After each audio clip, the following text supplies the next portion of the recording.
is a type of crossing of category mistake if it describes to one type of thing, type or of thing and persons.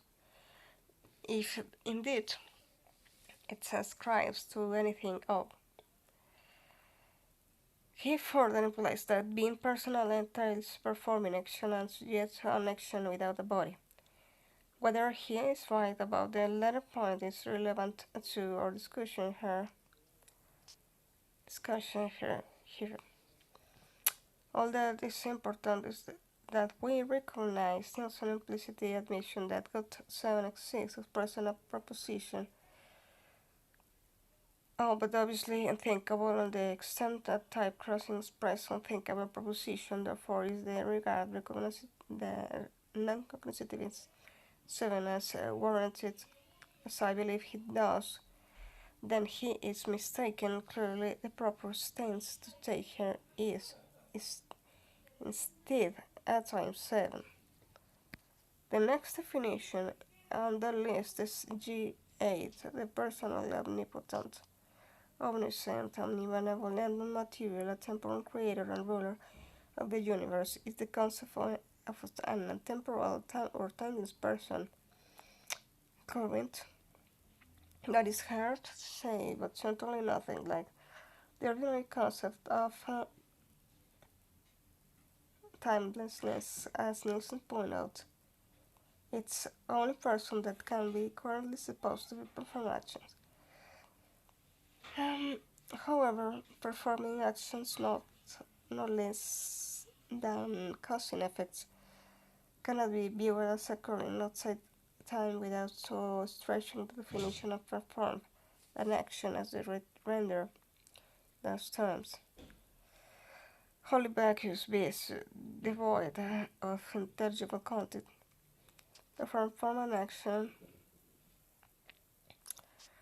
is to have prior to performing it the intention to perform it, and then after performing it no longer have an intention, but have requires change, and change requires the passage of time to passing an action that takes place since times in therefore are absurd. So it makes no sense to say a temporal being has it performs action, performing actions being every bit as never performed action seems with folly nebulous. To be certain part of that it means to say X is a person or X is personal is that X is intention it has intentions and fulfills those intentions being purposed in character. However, as was just shown, temporal beings cannot fulfill intentions since to do it requires exist within time and temporal beings by definition exist outside time. Therefore, there any sentence of the form X is a temporal person or X is a temporal X, and X is a temporal person should express a thinkable proposition if dubious at best. Besides, as it is already clear, that causing effects require existence without time, and creating the universe involves causing an effect, since GA defines God as both a temporal and the creator of the universe. There can be no doubt that God exists, express the unthinkable, and so necessary false proposition. It follows that cognitive aims the incorrect view, and with all the previous definition of God is an atheist, then ought to be embraced. There is the conception of God which is less common that G1, G8 are no one less sufficiently prevalent that brief consideration of term is in order. Column G9 and G10, G9 God, in a definition possible of term if undefinable, indefinable, G10 God, that being to which no positive properties can be ascribed. That God is undefinable as viewed and understood by mystics, and perhaps some New Agers as well. They claim that God can be recognized only by via mystical experiences, which are themselves verily inexpressible. That is, such experiences can be exhibited through behavior, but not intelligibly spoken about. It is beyond current, it is beyond coherent. Or put another way, does God 9 exist, express a proposition? For first of all, it can be taken to express the necessary false proposition. For first of all, it can be to express the proposition that there exists something which we call God, the term for which cannot be defined, but every term can be defined at least tentatively or stipulatively. The notion of a totally indefinable term is therefore incoherent. At regard 9, such surely even the mystic would agree that terms will stipulatively define as those presence it is felt during a mystical experience, and furthermore, that mystical experience could be stipulative, defining as that kind of experience during which one experience, such a sensation or a perhaps such propositions. Given such a stipulative definition, if will be an open question where God 9 exists, expressing a true proposition, but that it will express a proposition is clear.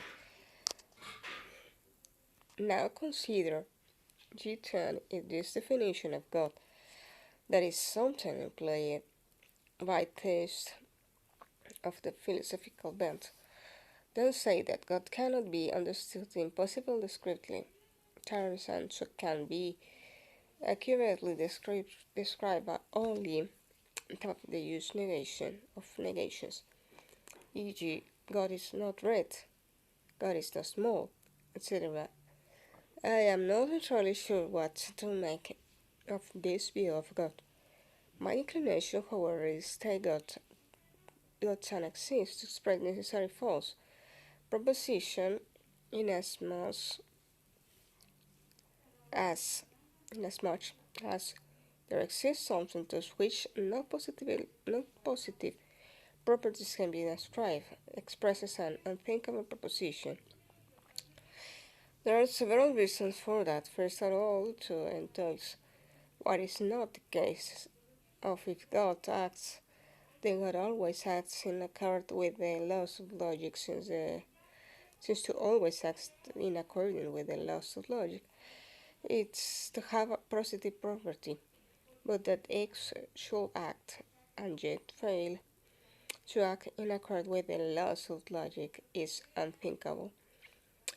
The Thais will advocate G10 could be simply object that God never acts, but then when House has an account of what sort of thing never acts, incidentally he must also explain what sort of thing never thinks, has emotion, etc., must also explain what sort of thing never thinks, must also explain what certain other things as emotions, etc. Second,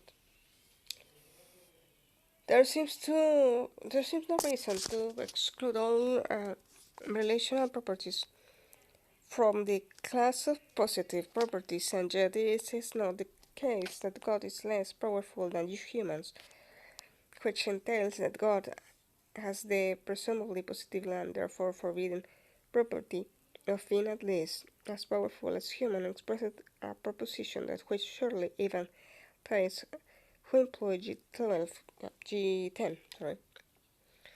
will assent. If indeed the world then good time exists, will entail a contradiction, and so will be unthinkable, hence necessary false. Third and finally, it's impossible to conceive something the description of which is wholly devoid of positivity ascription. For instance, Suppose to suppose you are asked to imagine a box that is not a square, and it's not tall and it's not made of cardboard, etc. How can you imagine such a box if you're only told what it your mind is, but in not a blank state? What is here? You are thus merely following yourself and think you have proved the proposition that the given box exists. One cannot imagine a bunch of it's not. It's installation of the some is.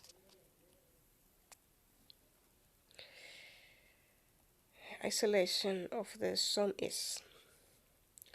We have not examined all 10 definitions of God displayed above. Perhaps there are other common definitions of the terms that could be dealt with analogies, but I am not aware of any. At any rate, G1, G12, G10 are certainly a definition that are most often employed by both philosophers and lay people, and must include therefore that if there is any version of non-cognitivists that is true, then I has relevance only the most esoteric forms of God talk. The question arises what the extra-theological significance of anything follows from the conclusion. I would say that much does, in particular, send an implication for the philosophy of language. One important such implication is that no inquiry theory of sententially cognitivity can take the cognitive meaningless of S to consist in S